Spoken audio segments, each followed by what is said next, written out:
is natural or it's probably man-made, of course, but the man that made it, I sure would like to meet him.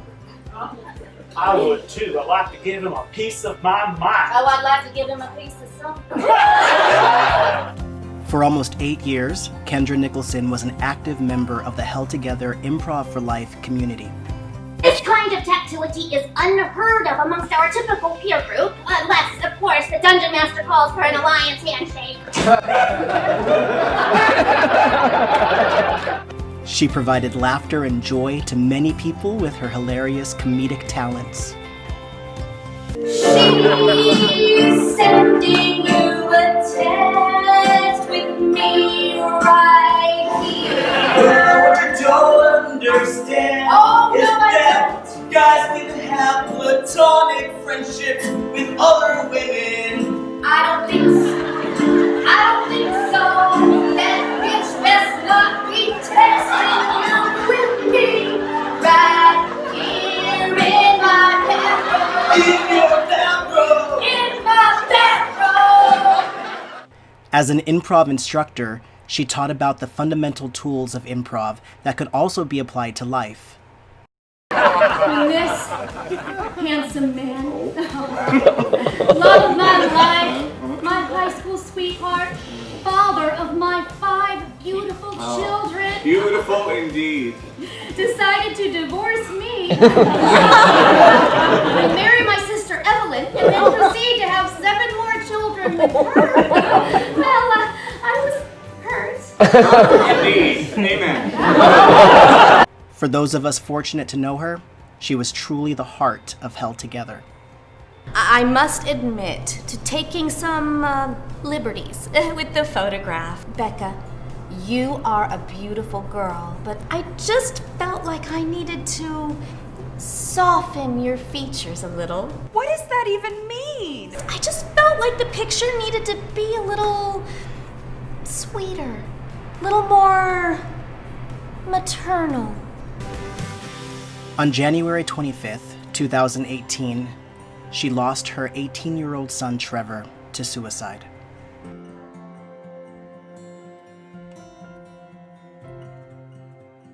On July 22nd, 2020, on what would have been Trevor's 21st birthday, Kendra published The Climb, a novel in tribute to Trevor and to her surviving son Cody.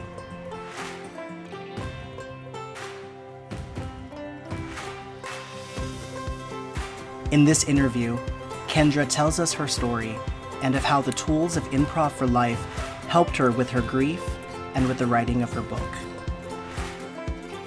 Improv and Grief, a conversation with Kendra Nicholson.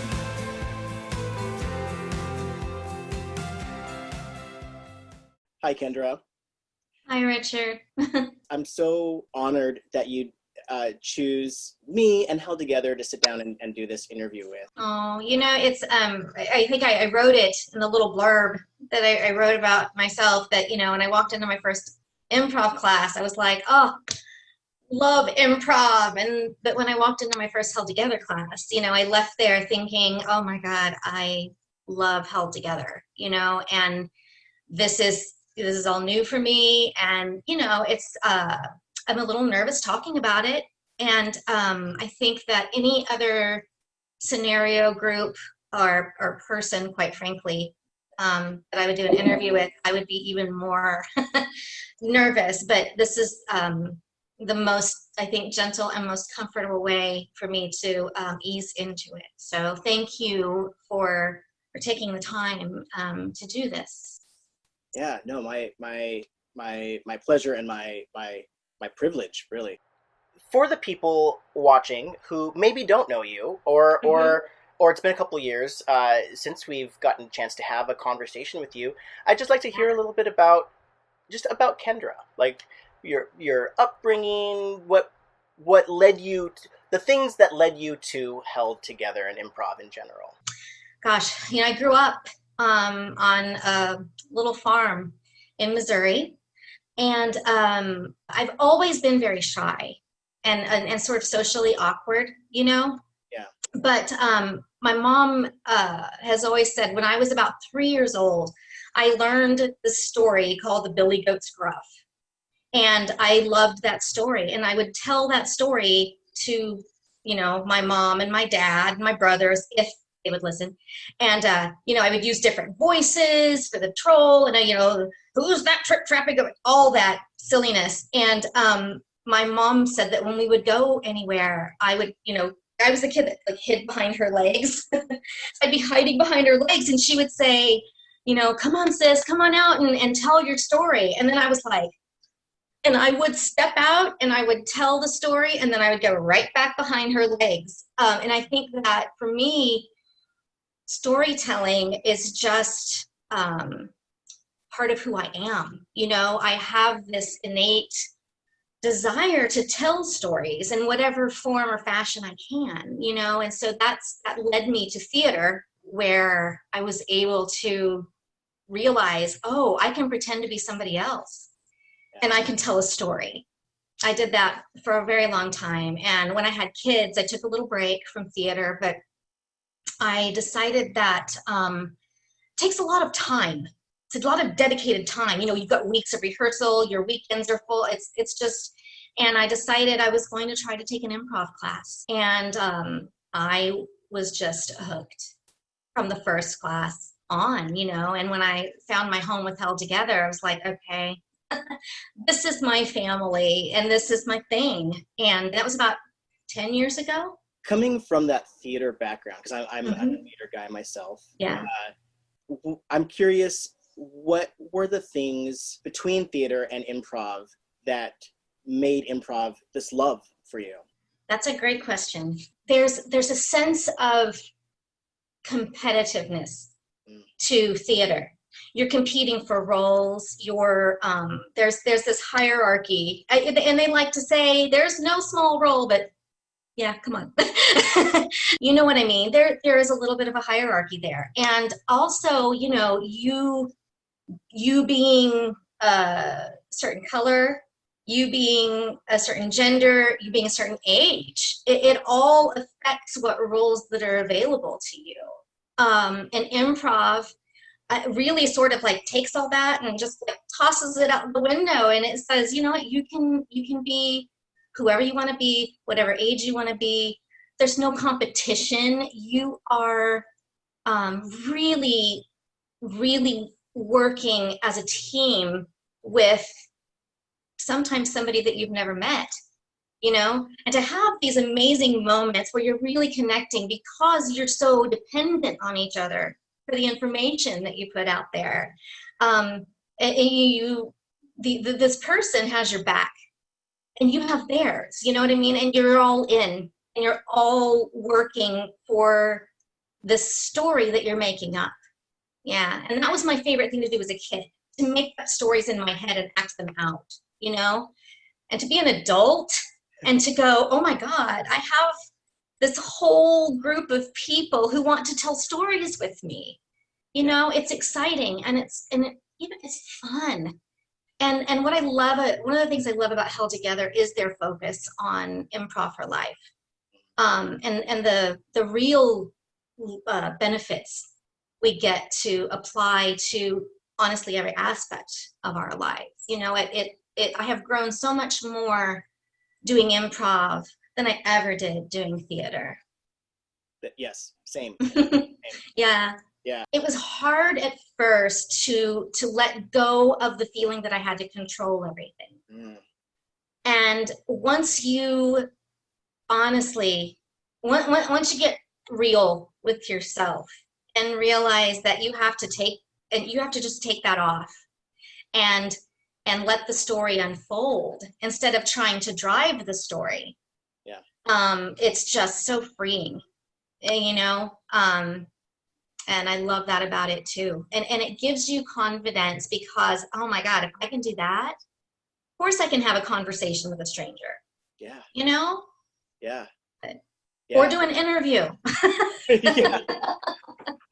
You were saying just now about how sometimes you'll find yourself in an improv scene with someone that you don't know at all, and that there's this intimate trust that's there that doesn't happen in regular life. Absolutely not. That was my experience meeting you. You know, Aww. you and I had, you know, we met in the sketch performance class and had never met before. I don't think I'd seen you in any sort of performance. I'm not sure if you'd seen me or not. No. And then we, you know, it was assignment number 1, and we It was. Yeah, it was assignment 1, and I was like, oh, wait, what are we doing? We're gonna write it, but not write it, and yes, someone I don't know, and yes, and like our theme was awkward pauses, which was just brilliant because like, right, well, for you and I, welcome to my life. Exactly. And I just remember when we got together and had like that, like the what is it? Cut the ice. I think so. Yeah. That doesn't make sense to me. Yeah. But we cut the ice. Broke the ice. Oh, that's it. Yes. All right. Good. I'll edit that out. We broke the ice very quickly and got into this sketch, which is easily one of my favorite sketches ever. Me too. Done our blind date sketch, and but that was just such a great example of, you know, two people who don't know each other, right, getting together and creating, right, and playing and telling the story, which and is just connecting. And I remember Darren. That was the first time we had ever done, either of us, a sketch. And I remember him saying, okay, you've got 20 minutes. And I was like, what? Yeah. Did you do this in 20 minutes? And then you and I finished it in like 10. Mm-hmm. And that was after we cut or broke the ice. That was after we did ice things. Yeah. And we were like, are we done? and I don't think we did very much editing to what we improvised that first time. It really flowed. It was a really fun way to tell a story, and yeah. What do you think of me? Oh, that's an interesting little question. It's a good question. I mean, I can understand why you would ask that. You know what? The first thing I noticed, I'll just start with that. The first thing I noticed when you walked in is that you are very handsome. Obviously. I get that a lot.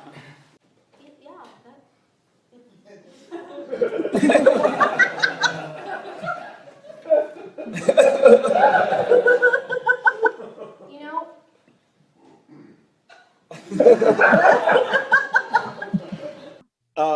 One of my favorite experiences with you was collaborating with you in sketches, from the blind date sketch to Peter Envy with you and Beth. Yes. And just the quickness of the writing of those sketches, and just like, here it is. There's not anything to really re-edit or touch, and I think that comes from working with somebody like you who is just so open to what the storytelling is, and there's not filters of, I have an idea, but I'll hold on to that until we're more comfortable in this.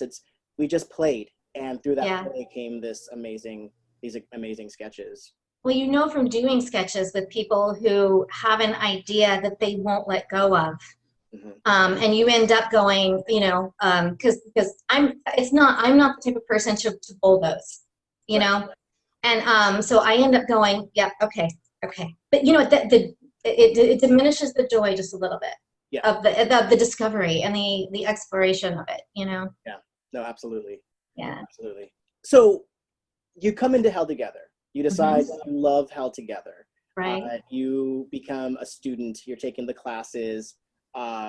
You are invited into the troupe. Tell me a little bit about that experience, about getting to know the community of Held Together. It was just, you know, from the time I walked in and sat down, and then we all hopped up and got in the circle, and, you know, it was just Darren was still teaching level 1 at that time. It was just the end of it. I'm thankful, you know, that Darren was teaching, because, you know, there was such a warmth and such a excitement. You know, Darren was excited that we were all there, and he just made it so much fun and so comfortable. And I keep coming back to that, but that is so important to make it comfortable, because you're very vulnerable when you're up there learning the rules. it can be overwhelming, you know, and if you are closed, it's just, it wouldn't have been the same experience, you know. But I met people right away, and connecting to people that you don't know in that way leads to very fast friendships, and oddly deep friendships, you know, and learning that there are no mistakes in improv, because you take those mistakes and you can build something, and often that becomes the best part of the scene, you know, is just so freeing. Then you became an instructor. Yes. And I know for me, just as you were saying right now, that when you went into that first level 1 class with Darren as your instructor, and he was so excited and yes. warm and kind through that process. I didn't have you as my level 1 instructor, but I got to train with you. Yeah. And so watching you as a level 1 instructor and seeing that same excitement, that same warmth, definitely created who I am as a level 1 instructor. And I love that legacy sort of, I hope that legacy sort of continues. Yeah, absolutely. I've seen you teach, and so I know that, you know, you create a safe place to fail. And I think that's the most important thing you can do as an instructor. I'd like to hear, you know, just some of what your experience was as an instructor. I was one of those theater people who loved performing. But what I really wanted to do, even when I was younger, was to share, you know, the joy of it with people. And I really wanted to teach. And then, you know, life happens, and I had children, and that kind of got put on the back burner. And so when Darren approached me to teach improv, I was just, I was over the moon, truly. And to have performers come in to try improv, it's great, and I love that. But I've got a very special place in my heart for the people who come in there saying, you know, I'm terrified. And saying, you know, I struggle, I have some social anxiety, I'm very shy. I've had people cry in the circle because just for them to say their name and why they're there, you can see that it's a struggle for them. And to get them to the end of it and see them doing scene work and laughing and feeling good in their own skin is like, there's really nothing more rewarding as an instructor than that for me. There's really something special about being able to be a part of somebody's journey of self-discovery, of self-confidence, that I know I don't take for granted. I know you don't. Absolutely not. And it just is really, it's just really beautiful. It is, yeah. I love that about teaching. Feeling like you're making a difference. And I think level 1 is where we really do put the most focus on improv for life. And that's my favorite to teach, is level 1. I just want to take this moment to really thank you, because in the last year and a half, I know I've grown so much as a man, as a person, as an instructor, and really everything that I do in that class comes back to what I learned from watching you. Like it really does. And there are moments where Richard. There's moments that'll come up where I'm like, what do I do here? You know, like, this is an awkward, what? How do I, like, there's been some moments, and I just think, okay, how would Kendra handle this? Like, what would, you know? You need a bracelet. WWKD. You know what? And the fact is, Kendra may not have handled it all that well. and that's what it is. What it is. Yeah, I think that's the biggest lesson, is that it is okay to fail the moment. You can do every single rule of improv in the book and still have like a mediocre scene, you know? Absolutely. Yeah, that I think is such a important thing to realize, that there's no perfect way of handling anything. Right. And it's okay to ask for help. It's okay to say, you know what? I don't have an answer for that right now. Mm-hmm. I'm going to ask for help and get back to you. Yeah. Yeah. That's not a failure. That's not a like, oh gosh, I have to say something. Right. You don't. Right. It's okay. Yeah. So in 2018, you lost your son, Trevor.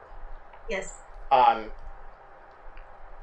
there's not a, we just talked about there's not a perfect guideline. There's no perfect way of asking the question. I just kind of want to just give you space to talk about that. I've had a lot of time to think about him, of course, you know, and I look back at his childhood and I see that he, much like I was, his was much more crippling, but he had some social anxiety. And the thing is, like, as a child, I always felt like I gave birth to this little old man. You know, he was one of those people that was just an old soul, and he had such a unique perspective on life, and such a he was brilliant, and was probably the funniest person that I know. But he struggled because of that. You know, we talk about connection, and what we need from people is that connection. We want to feel like we belong somewhere. And Trevor was he tested into the gifted program, which did not surprise me in the least, because what I know about the gifted program is, I mean, a number of people who were like, well, I hope my child is smart enough. And it's not about that. It's not about being bright. It's not about that. It's about looking at things in a different way, learning in a different way, and focusing in a different way. And all of those things make it harder on those kids to connect. And when Trevor was, gosh, he was about 4 years old, I think. I was talking to him, you know, like you would talk to a 4-year-old. And I said something like, so when you grow up and you're a daddy, and he was like, oh, whoa, whoa, whoa. No. And I said, what do you mean? And he goes, Mom, I don't like kids now. Why am I going to like them anymore when I'm an adult? And that was that was a light bulb moment for me, that like, oh, okay. This is, he is different. He is unique. Bright children learn very easily. They memorize things easily. Gifted children intuitively know, because they reason it out in their heads. So, you know, for a child like that, the schools really don't cater to that type of learning. You know, you didn't write all these steps down for your math problem. Well, I don't need to, you know. Is that the right answer? Well, yes. You know, but he just didn't, you know, he didn't get it, why he had to do that.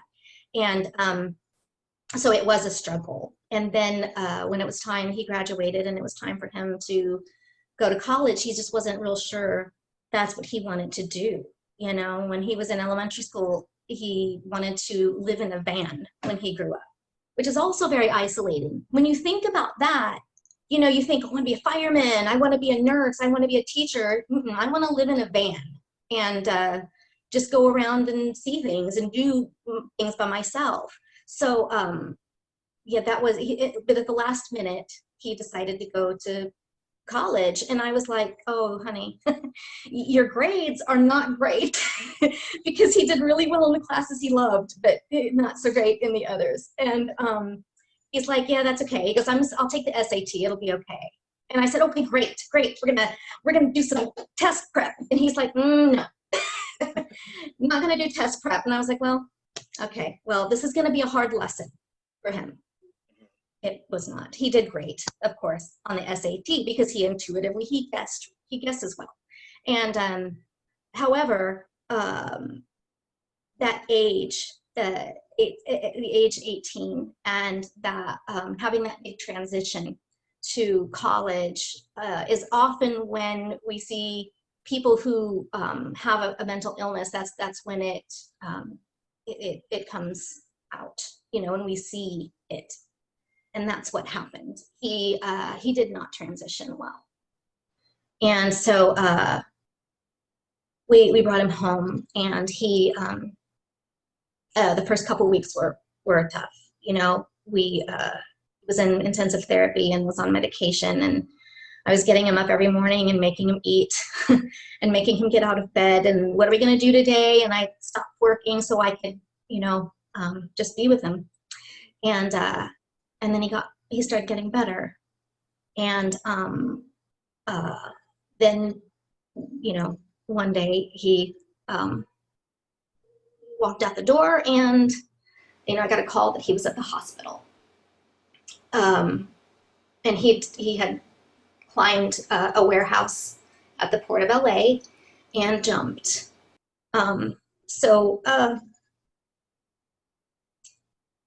And we know now that sometimes when they tend to get better, when they rapidly improve, that's not always a good thing. That sometimes that means they have a plan and that they feel peace about it.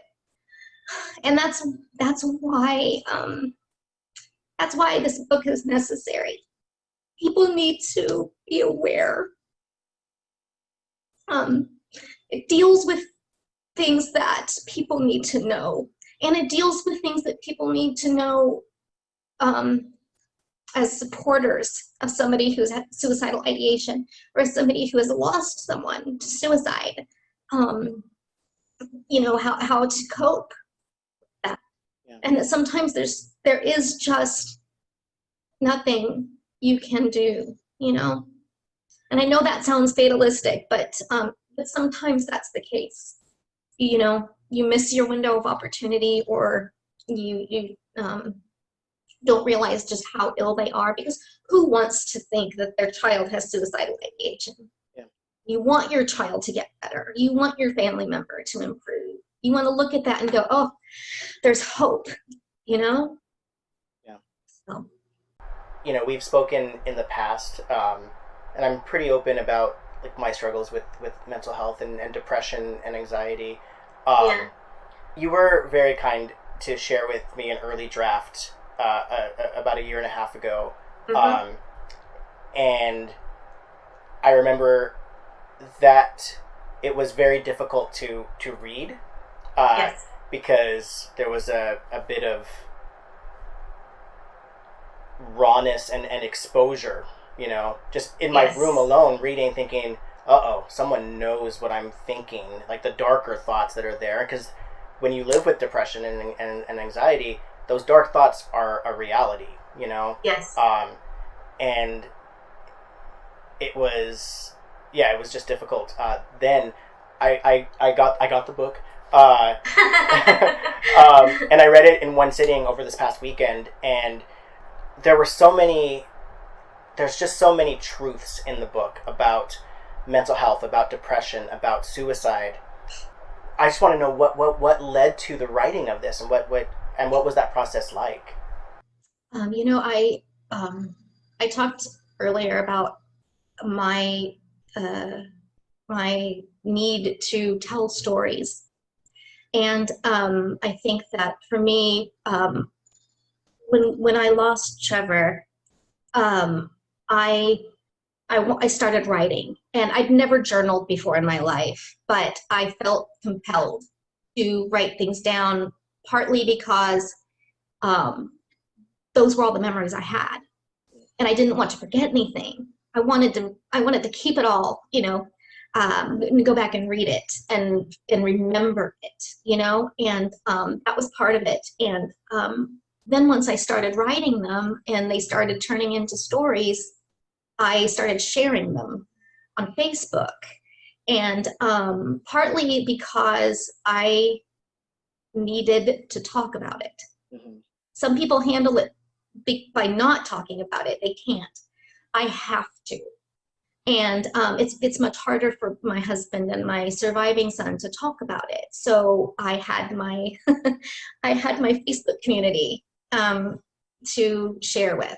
And the more I wrote, and the more I saw that people were reading it and were really getting a lot out of it, I thought, I think that I have a bigger story to tell. And I started sort of putting things together, putting the little stories together, and then came up with this idea that as I was doing research, I realized that sibling survivors sort of get lost in the shuffle. I was doing research to see what I could find for my surviving son to read, and it's even hard to find support groups for sibling survivors.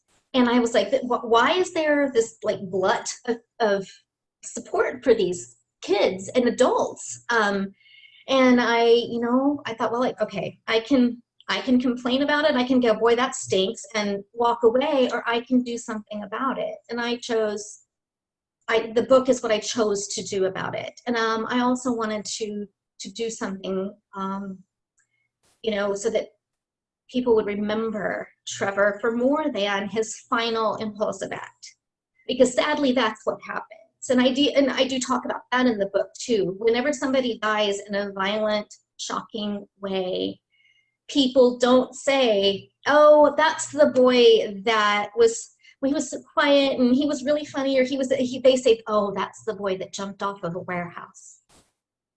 And I can't stomach that. You know what I mean? Yeah. And so that became part of it too. And I've been trying, his first birthday and his second birthday, it took all I had to get out of bed, honestly.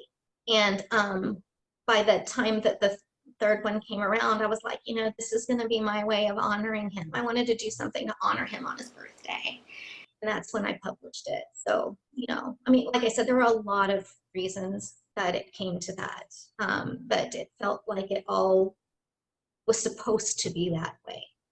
When the idea became action of, all right, now I have this idea, now I'm going to write it. Because I'm among the Facebook community who saw the post and really craved them, because I was missing my friend Kendra, and wanted to hear from you. And it's covered a little bit in the book that people don't always know how to talk with you about it.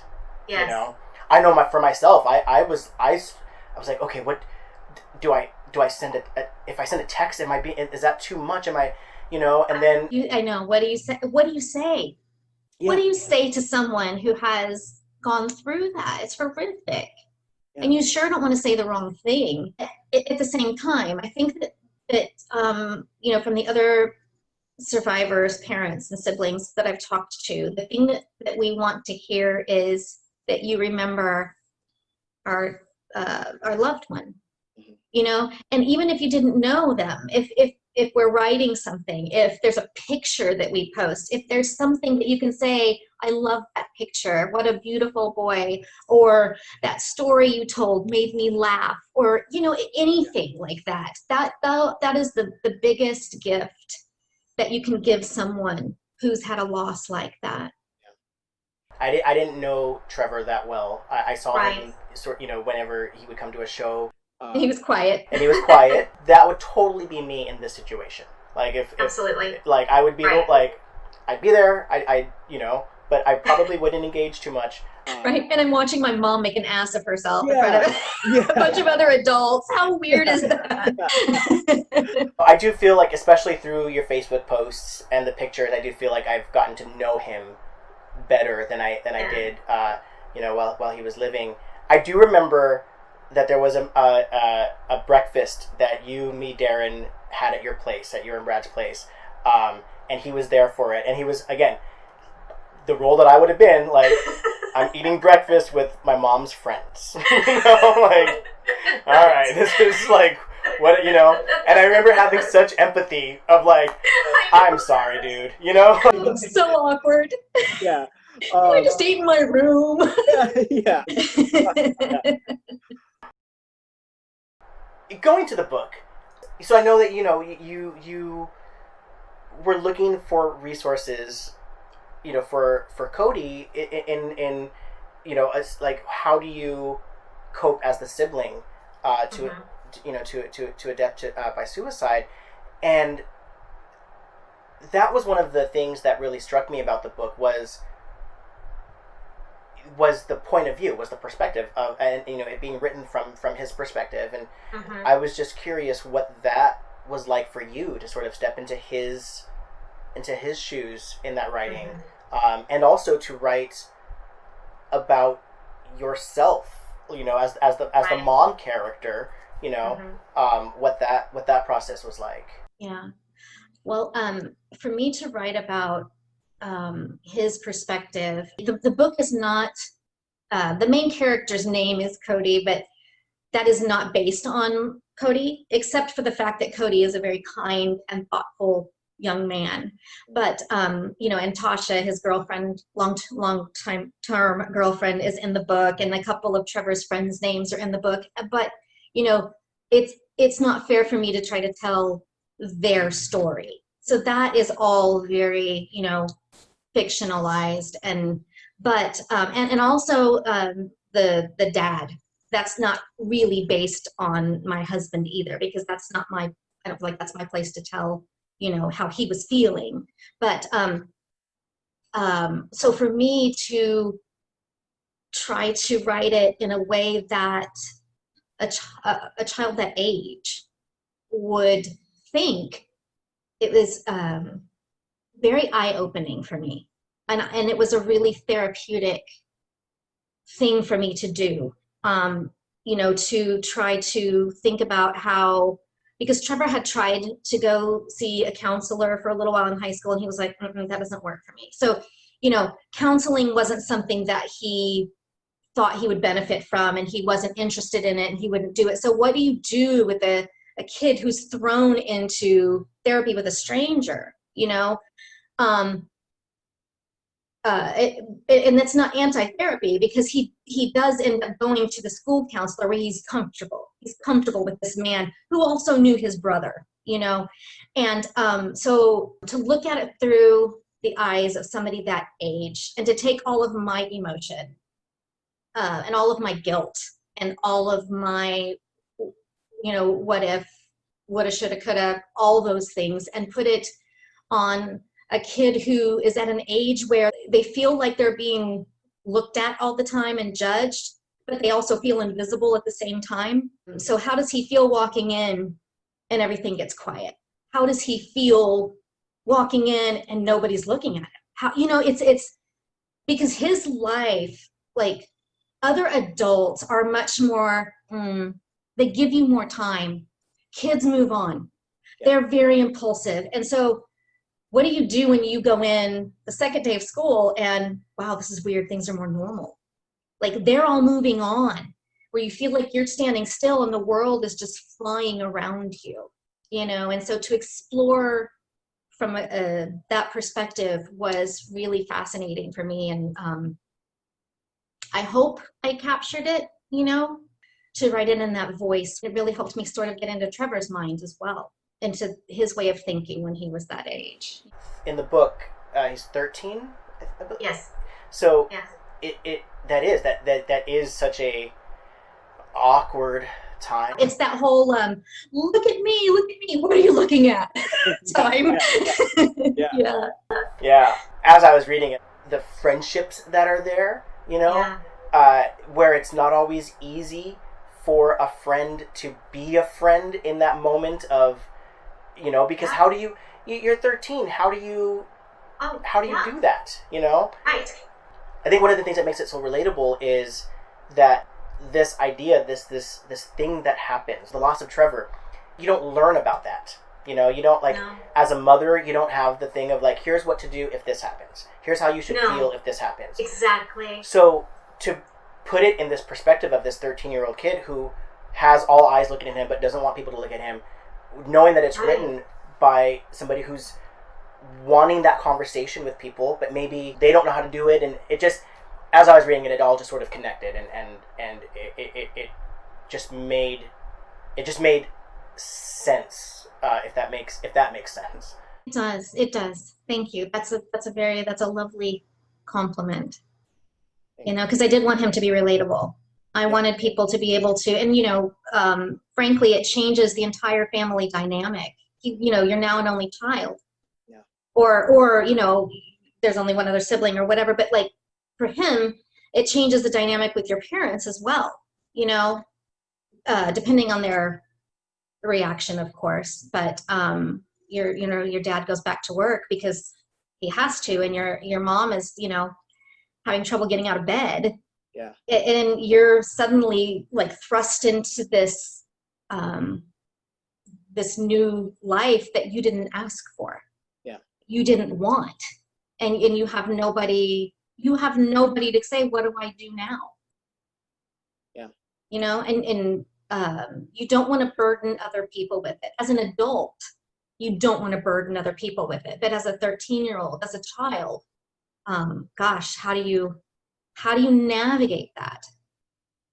And you want answers. I want answers. As an adult, I want answers. And of course, as a kid, why did this happen? And they blame themselves for everything anyway. Somebody's mad. Are you mad at me? Did I do something? Because you're still trying to figure out how the world works and what your place in the world is. And you really feel like you have a lot more control over things than you do.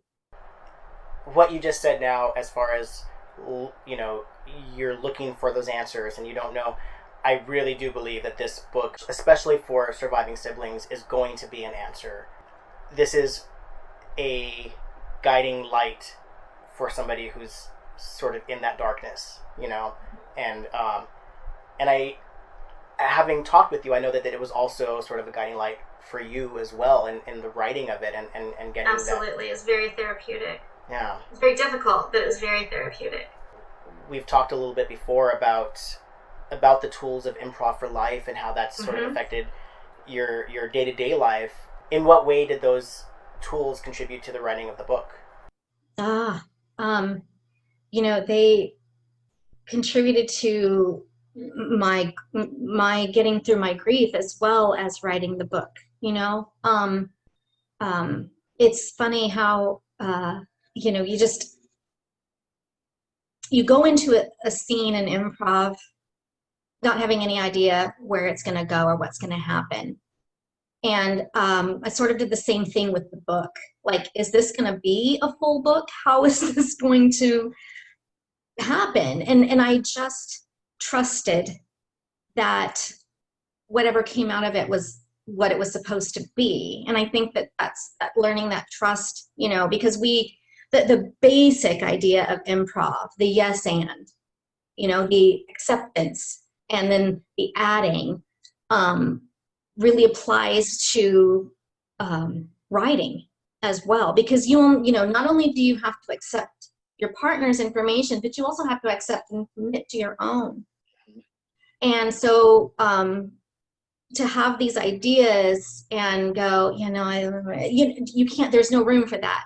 And so I just started writing, and I just trusted myself that, yes, this is good, keep going. Add to it, and when in improv, when you add to it, you add to it at the nth degree. That's what you want to do. You're looking to move things forward, and for my grief, I did the same thing. I moved, in order to move forward, I had to start with little things. And I mean, like, literally, okay, I needed to live in the moment, because really grief lends itself to living either in the past or in the future, because especially when you lose a child, because you what if I had done this, what if I had done that, oh God, this is, I should have seen this, or, oh, that was the last time, I'm never going to do this again, this, I'm never going to see him again, I'm never going, and so you're living fast, jumping back and forth, and it's hard to take care of what's happening right now with you. And I would get up in the morning and I would take inventory, and what do I need to do? Okay, I need to get out of bed. I need to make the bed so I don't get back in it. I need to eat. I need to get out of my home and walk. I need to take care of myself, because I didn't want to. Yeah. I didn't want to. I wanted to wallow. There's actual, sometimes, there's comfort in wallowing in it. Yeah. It's easier than moving forward sometimes. It takes work. The grief takes work. And and that living in the moment, that acceptance and adding helped me move forward, helped me, push myself forward. And I started therapy, which I had never done before I lost him. And it was the most amazing thing because I ended up seeing a therapist who he was an improviser. He studied at Second City and was an actor and was working on his second career, and it just fell into place and it felt good, and he was so helpful to me. I mean, what are the chances? It's the butterfly showing up in the book. Yes. I don't know what the bigger picture looks like. I don't know what any of that is. But But now, here it is in action. yes, right now, this is what's happening, and this is good. Yeah. And it's okay to let it be good. Yeah. Yeah. Yeah. You and I have had some conversations. I lost my mom earlier this year. And we've had some conversations about grief and those back and forths of, there's days where you're just like, all right, I need to wallow today. I need to not do anything. I need to be unproductive because because my body and my mind just need that rest. Yes. And then there's the moments of, all right, I don't need that. That's not going to benefit me today, but I still have to get myself out of that. And that, when you phrase it in those improv terms of, Absolutely. that commitment and that agreement with yourself, that commitment to yourself. Acceptance, yes. Yeah, I love. The word agreement is okay because but that sounds just like you go to everything. Yeah, but acceptance, accepting those emotions. Like you accept those emotions in improv, and you share them. But accepting them when you're feeling them and living them is so important too. You just completely have. I feel like I've erased agreement from my vocabulary. Now whenever I'm teaching improv and I say agreement, there's gonna be the little note voice. Acceptance. Because you can have conflict in a scene. Yeah, and that's fine, and you accept that, and you let that be, and then you find the way through it. Yeah. That's a really beautiful word. Were there moments in writing the book where that acceptance or that commitment was challenged and you had to step away from it? Absolutely. You talked about how it was, and I didn't really answer that question when you said, what was it like to write about the mother character? And the mother character was actually quite, I could really, that was relatable. I was really writing about my feelings because, there were days when I just couldn't function. I lost a lot of weight. I got down to around 100 pounds, and I felt like I didn't deserve to feel good. I didn't deserve to enjoy a meal. I didn't think, what kind of mother am I? When I failed my son, and I know in reason, logically, I did everything I could, and I loved him fiercely. But your job as a mom is to take care of your children, and when one chooses to leave you, it feels like the ultimate failure. And so to write from that perspective was hard, but necessary. It was necessary because it's the truth, and the truth needed to be told. That was too important a part of the story to not tell it. I'm not proud of the days that I didn't get out of bed. I'm not proud of the days when Cody had to bring me food, or you know what I mean, or be the parent in that, Mom, how you doing? When I should have been the one. I'm not proud of those moments, but those moments happened, and it is what it is. And if we don't talk about it, then how does that help anybody?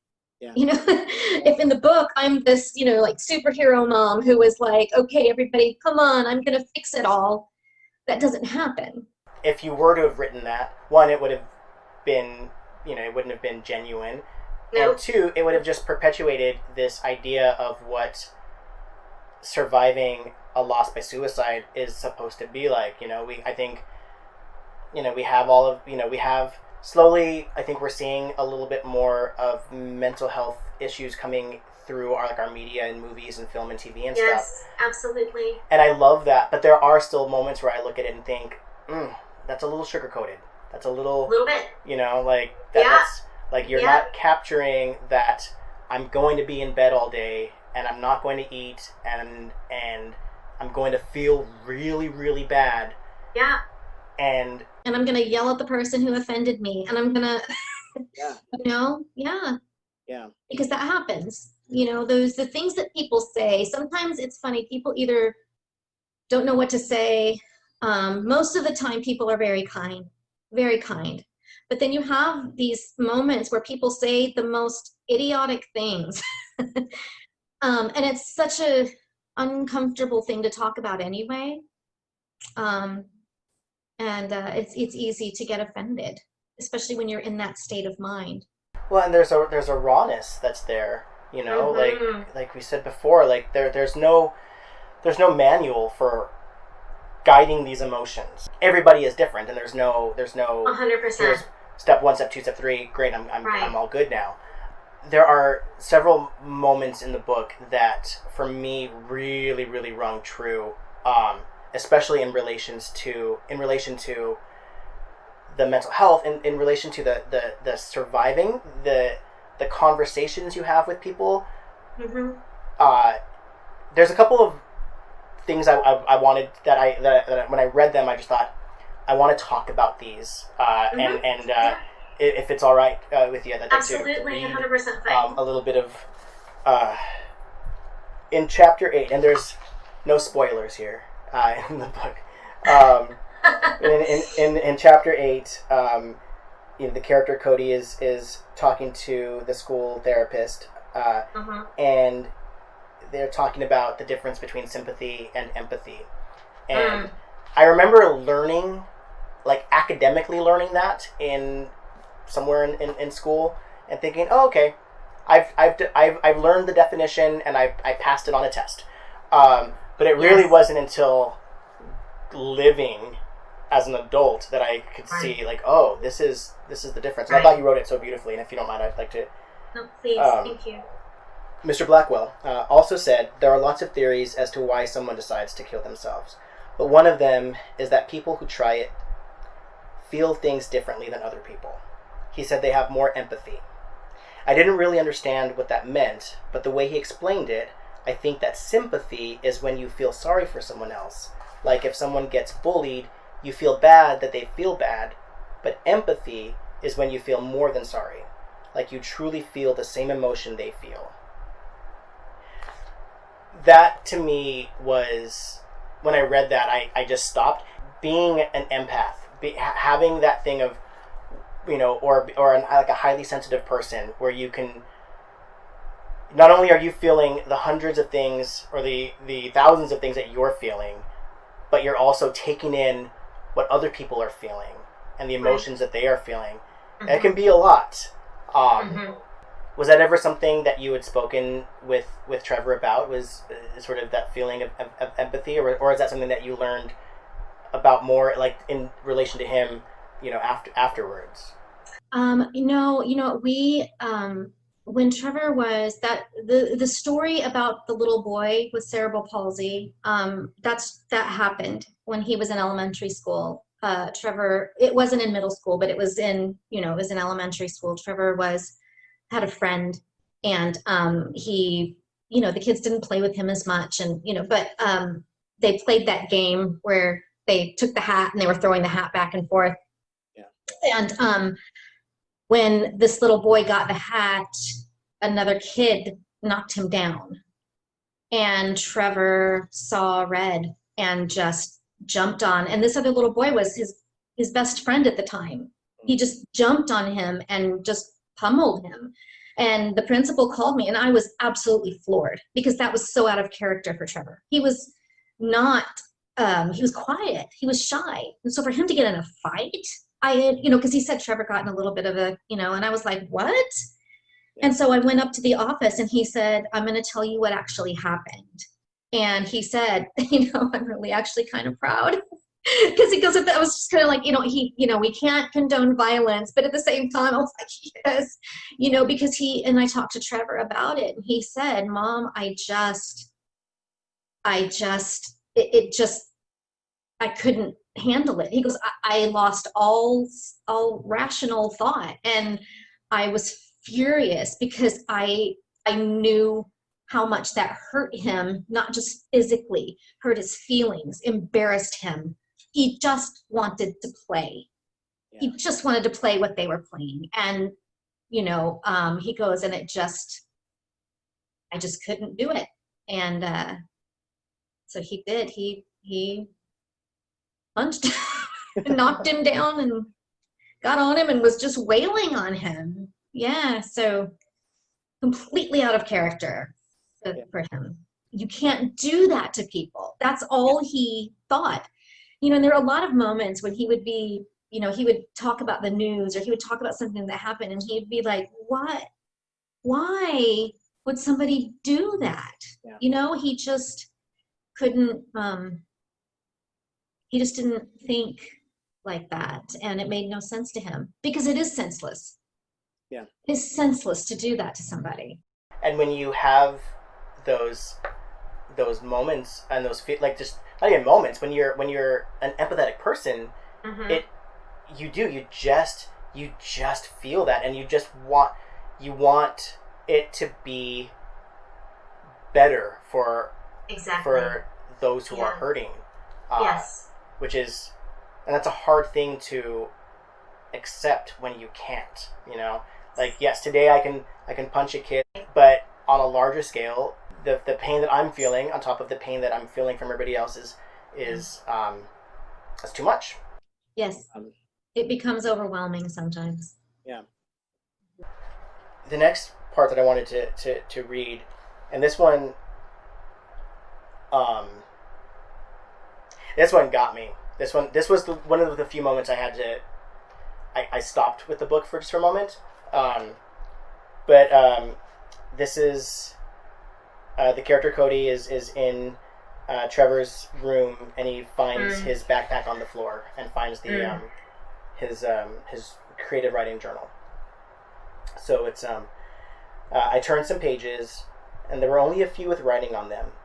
I turned to the last one, and all it said was, "People always ask me if I'm afraid of falling when I climb, and I say no. What I don't tell them is that falling doesn't scare me at all. What really scares me is that I want to jump." When I read that, the recognition, because I'm not somebody who lives with suicidal thoughts. There are definitely moments of what would happen if, but there's never that's not been my journey with depression. But there are those moments where I think this is a lot, and wouldn't it just be easier, And I'm able to get myself back from that, but when I read that, I just thought, you captured that feeling in these words just so perfectly, and to share them. I was curious, was that something that was based in a true moment? He did, allude to that. I didn't find it written down, but he had talked before about how he felt, drawn to the edge. And he was a climber, he was a rock climber. And, but there was an incident when he was in high school, and he was a junior, and it was his junior year, and it was a difficult year for him. It was a very difficult year for him. And he, in the middle of it, we had a cancer scare with him. He had a knot that came up under his collarbone, and his pediatrician thought that it might be some sort of lymphoma. And so we were going to get blood work done, and he had to get an MRI, and we had to get multiple MRIs. And at one point, we were driving home from the doctor's office, and he said to me, you know, Mom, if this is cancer, I don't want any treatment. And I was shocked. I was like, don't be ridiculous, Trevor. I mean, and he said, no, I don't want to go through that. But at the time, I couldn't wrap my head around that. And then when we lost him, and I thought back to that, it was that same sort of, he was not upset for 1 second during that entire time. And I mean, we went for about 6 months not knowing whether he had cancer or not. And there was no relief when we found out it wasn't. And that haunted me. That has, that moment has haunted me. And that's a very similar, what I wrote in the book was very similar to that. Like I think he was just, I think that at that point he was thinking of it and we just didn't know. Yeah. I think he was already experiencing suicidal ideation. And I mean, nobody wants to think that. You don't want to think that about your child. Yeah. So I reconciled it in my own head by thinking, you know what? I don't blame him. He doesn't want to lose his hair. He doesn't want to do, you know what I mean? All of these things. And you just push it and push it back. And it's like I talked about earlier with Trevor, what do you want to be when you grow up? Mm-hmm. I don't know. I want to live in a van. I want to, there was never him planning a career. There was never that excitement about, I want to do this. And I should have, I guess, known, here I am doing it again though. God, should have known. Yeah. What if I had back then? What if, Yeah. I will do that for the rest of my life. I know I will. The last one that I wanted to read, in the book, the character Cody is learning from his experiences how he's going to approach each day. Or you talk a little bit in the book about the daily mantra. So in referring to the daily mantra, he's right. That means he has a sentence that he says to himself every morning before he comes to work. He says, "Today I will choose kindness." I think it must help him because there are some real jerks in my class, and Mr. Karanin is always super nice to them. And the weird thing is, a couple of weeks into class, they actually changed. They were nicer to him, and they treated him better than they treated some of the other teachers. Anyway, I think that I'm going to try it, a mantra. Maybe I can say, "Today I will be happy." Nah, because I know I'll have days where I won't be. I need to have the sad days too, and know that that's okay. Today I will accept my feelings. I'll be okay with it if I'm upset or mad, and I'll also be okay with it if I'm having a good day, and I will try not to feel guilty about it. Today, I will accept my feelings. That has become my mantra. That word accept is in there, and it's so true. Just, you have to accept where you are. Right. It's a bad day. It's a bad day, and that is okay. It's a good day. That's okay. That's for me. I know we've talked about that a little bit. That's one of the harder things. Is yes. How, unless you mentioned it earlier. How can I enjoy a meal? What kind of Can you talk a little bit more about that specific mantra? Today I will accept my feelings. Absolutely. That's something that I began using too, was I'm going to let myself be where I am. And I worked through my therapist's last name was Karanin, Dr. Karanin. And so we talked about, not really a mantra, but we talked about how important it is to accept the good things. And that, like I said earlier, oof, boy, that is, I am all over the grief. I am all, but those good days are part of it too. It's all the journey, all of it. And so it's not fair to go, you know what, you deserve to feel bad. You deserve to be sad. You deserve to be even angry. You deserve that. That's because you failed. You know, because I didn't.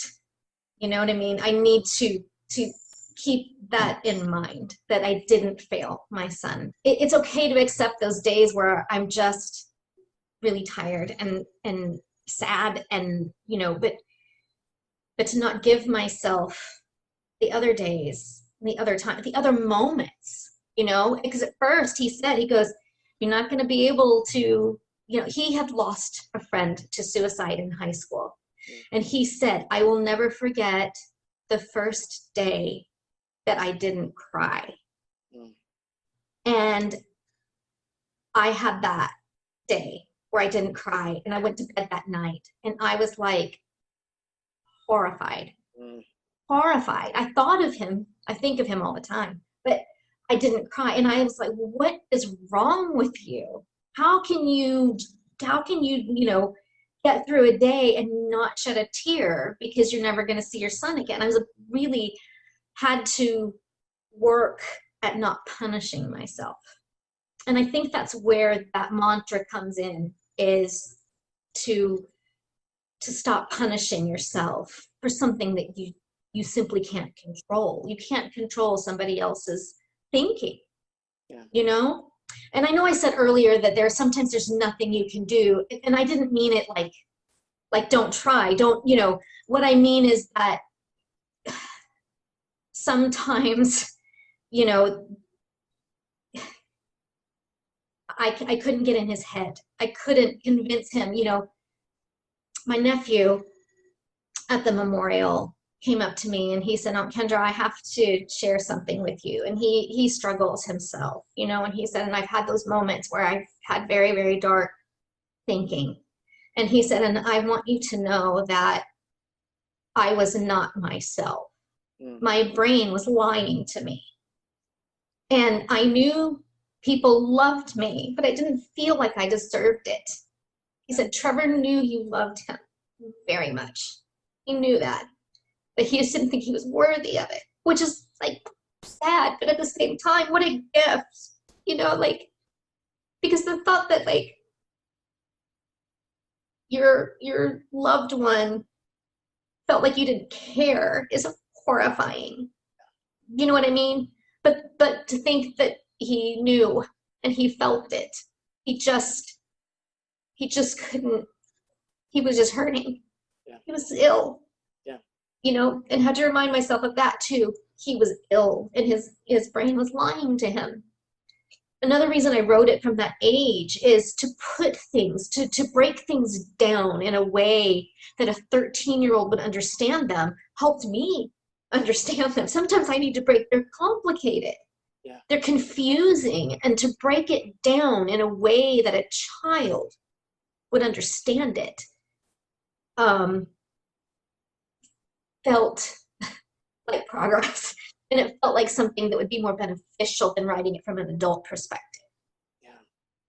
I just want to reiterate that depression, anxiety, bipolar, like all mental health issues, like you say in the book, like I wish they could be referred to as illnesses of the brain. Yes. Yeah, as a brain disorder. Yes, because then it would just be more accepted. It just would. Absolutely. Like, I think the tide is changing a little bit, but I do too. But it's still, I think, looked at as a weakness. Yes. That is honestly, like, I think anybody who lives with a mental health issue, with a brain disorder, who can get up and function in a day, that's not weak. Like, that is so strong. And I think it's just so important for people to know that. You also write in the book, there's a reference to the sort of jokes that come up that people say just in their regular life of, if I don't get this, I'm going to kill myself, or whatever. I know for myself, I've seen people say that, either on Facebook or in my regular life, where I've had the struggle of how do I interject this, and am I going to be seen as too much if I correct? But then I just think, no, it's not, because what we use as our language is evolving, and we have to be on that road of evolvement. Otherwise, we get left behind. And there's language that people use today that 10 years from now is going to be seen as, whoa, you said that to people in public? Exactly. And I think and for me, when I look at people who say offensive, and it is offensive, but it's more than that. It's changing the language, changing the way we talk about the change that we are doing that, like making jokes about people being mentally ill. You don't make jokes about people who have cancer. Right. You don't, that's completely unacceptable. That's not language you use for that. People didn't used to talk about cancer. We have changed the entire language of how we approach that. And I feel like mental illness has lagged behind. But the way we treat mental illness has lagged behind as well. Yeah. We tend to throw medication. Okay, well, here, try this one and try that one. And that needs to change, and that's all part of, what I hope to do, my very, very small part, with the book. What has the reaction to the book been? It has, it's interesting. People, when people read it, there are people who say, I have to read it a little bit at a time and put it down.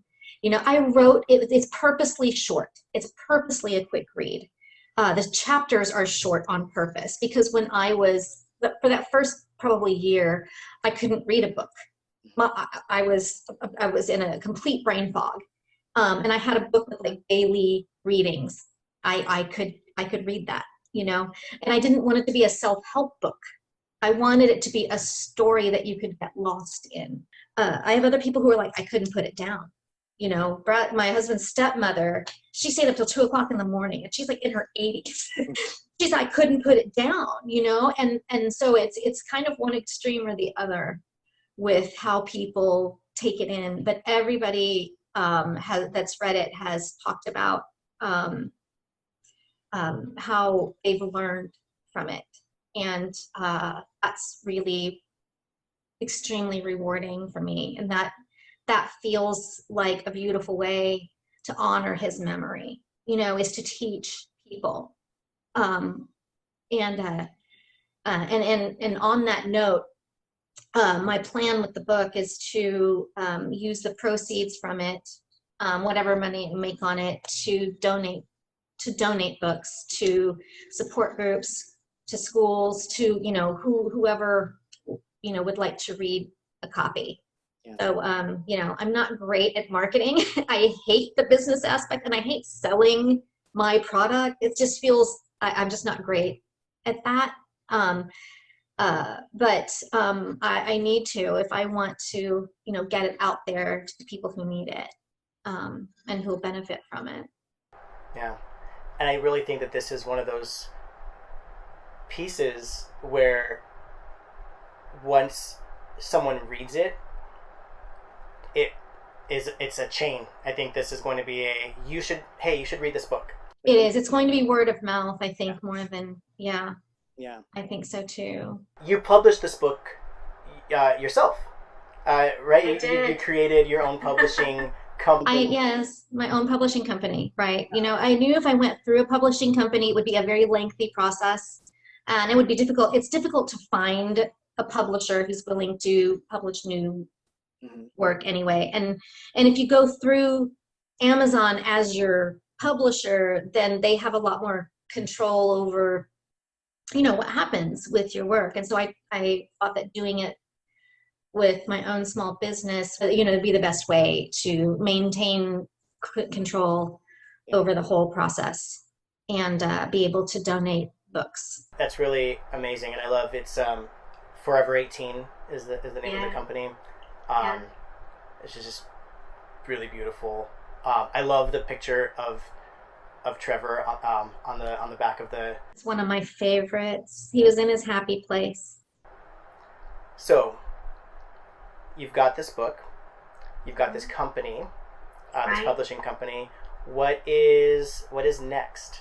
I'm in the process of writing another book right now. That's it's completely fiction, but it's sort of based in the area I grew up in. It's in rural Missouri in the Ozarks, and it's a very different life than I live now. And it's sort of going with the idea that what would happen if I got stuck there? What would happen if I couldn't leave? And I mean, it's not, the main character has a different name, and it's a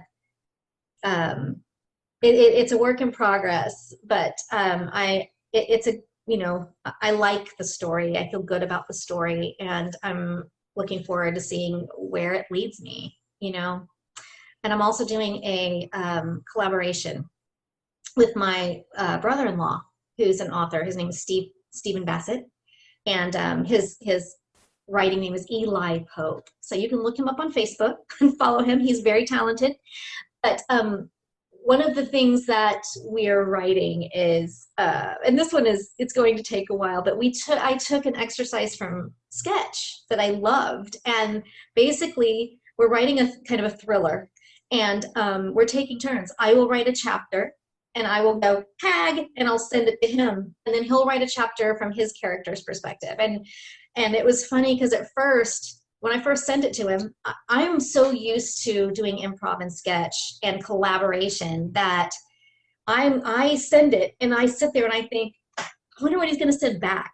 This is exciting. And he is so accustomed to writing his own thing. When he got the first chapter I wrote, he was like, whoa, what is this? I did not see that coming. So he told me that, and he goes, and I was like, oh, okay. Me to rewrite it? And he goes, no, because I like it. It just changes everything. Yeah. And I thought, well, good. Yes. Good. Let it change everything. Let's let this thing lead us wherever it decides to go. And he came back with something that I wasn't, expecting. And even if that does not become a book, wow, is it a lot of fun. And yet another thing I'm doing is, accept, add, I'm yes-anding, and I'm using my, sketch writing skills, and and then sketch writing has also helped me learn to write character, because you don't write about just one person. And so to find a through line for all these different characters, which is what you do in sketch, it's been so beneficial. I love fiction. I love reading fiction. But there are times where I'll read something and think, this author has the same character voice for every character. Yes. And that was not what I was feeling with this. Like I could hear the difference in the friends' voices. The young woman that he meets, Tasha, right? I could hear her voice differently than than Cody or the parents or Kevin. Oh, Kevin. Poor Kevin. Kevin. It felt like you could follow any of these characters and they would have a fully developed world as well, Oh, that's cool. Thank you. Yeah, no, of course. Before we wrap up, I just wanted to say to you, and I think I've said this to you via text, but I lost my mom this year, as I said earlier, and she and I had a difficult relationship. It wasn't an easy relationship, and we hadn't spoken for several years prior to her passing.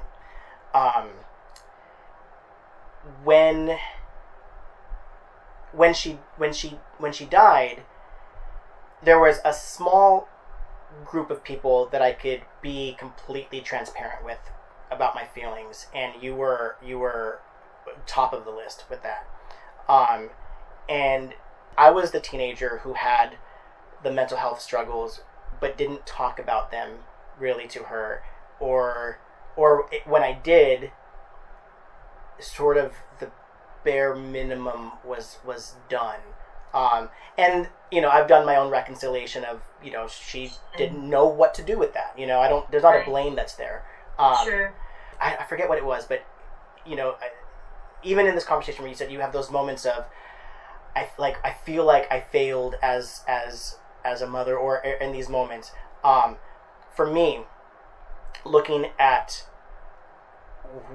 who you are as a mother, I just think, man, I wish I had that. Like, that's, and again, and that's not to like be, I'm not trying to deface my mom, but just like the caring and the curiosity and the what can I do?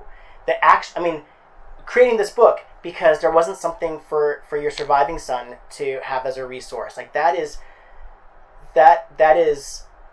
the, for me, in my eyes, that's the ultimate act of a fantastic mother, and I just want to share that with you. Thank you.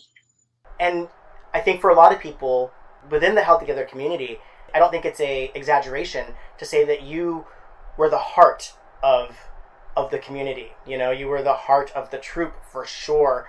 I think anybody who went through your classes knows that. And like I've said to you, there's not a class that goes by where I don't reference you. Thank you, Richard. That's very sweet. Is there anything else before we sign off that you wanted to share? I think we covered everything. The book is available. I'm sorry. Jimmy, my Jimmy Fallon. The book is available on Amazon.com. But the book is available on Amazon. Yes, ebook or paperback. and you've priced it at a point where like it's just so easily accessible for anybody who can get their hands on it. That's what I wanted to do. Yeah. This is not I didn't write this book to make money off of it. That's not the purpose of this book at all. It's really just wanted to do something to help. Yeah. And I think that you have. And I think that not only that, but I think in writing, in sharing, even in doing this, I think you've opened a pathway of communication that I think maybe people who, like myself, who have wanted to be like, all right, I am Team Kendra, what can I do for you? and not knowing what I can do, like, okay, I'm going to send you a text. Great. That's not enough. What. You're so sweet. So I think that there is, with this, it's just such a beautiful piece, and I recommend it to everybody who's watching this to read, obviously. Oh, thank you, Richard.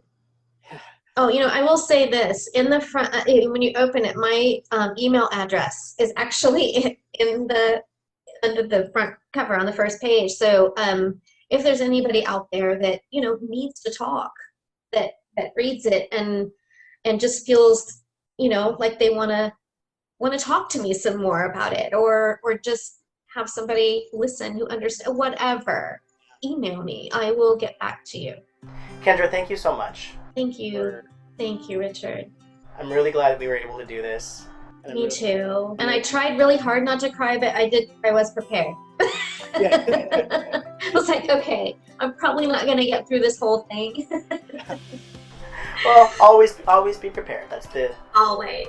I was not a Boy Scout. I was going to quote them as if I was one. I'm not. You've probably been one in a scene at some point. So Probably. That counts. Yeah. Well, thank you again. And I think... I don't know what the end of this will be. I think there's an end somewhere in there. Fade to music and, a close-up of the book. Yeah. Bye. Bye. All right, well, bye, guys.